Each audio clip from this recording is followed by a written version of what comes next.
नीम करौली बाबा जी महाराज जी के चमत्कारों में आज की एक प्रसिद्ध कथा एक नाई के खोए हुए बेटे से जुड़ी है। माना जाता है कि यह घटना नैनीताल के पास की है। एक गरीब नाई का इकलौता बेटा अचानक गायब हो गया था। काफी तलाश करने के बाद भी जब वह नहीं मिला तो नाई पूरी तरह टूट गया था। एक दिन नीम करौली बाबा जी उसी नाई से दाढ़ी बनवाने उसकी दुकान पर गए। दाढ़ी बनाते हुए नाई अपना दुखड़ा रोने लगा। बाबा, मेरा एक ही बेटा है, घर से रूठ कर भाग गया। बहुत खोज कराई, उसका कोई पता नहीं चल रहा। घर में बहुत उदासी है। कहते कहते नाई रोने लगा।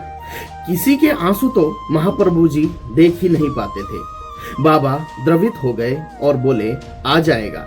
नाई बोला, सभी संत लोग यही कहते हैं बाबा, पर अभी तक वह नहीं आया।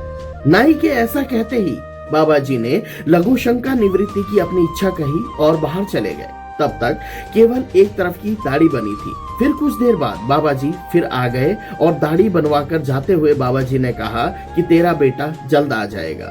बाबा के ऐसे कहने के दूसरे दिन ही नाई का लड़का अपने घर वापस आ गया।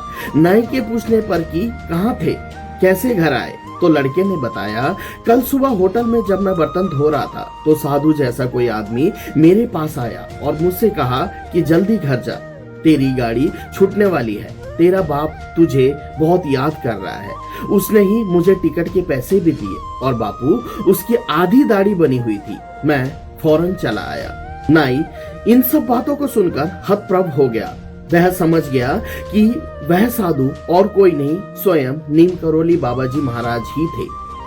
बाबा जी के प्रिय भक्तों, यह कथा नीम करौली बाबा जी महाराज जी की सर्वव्यापकता और दयालुता का बहुत बड़ा प्रमाण है। जय महाराज जी।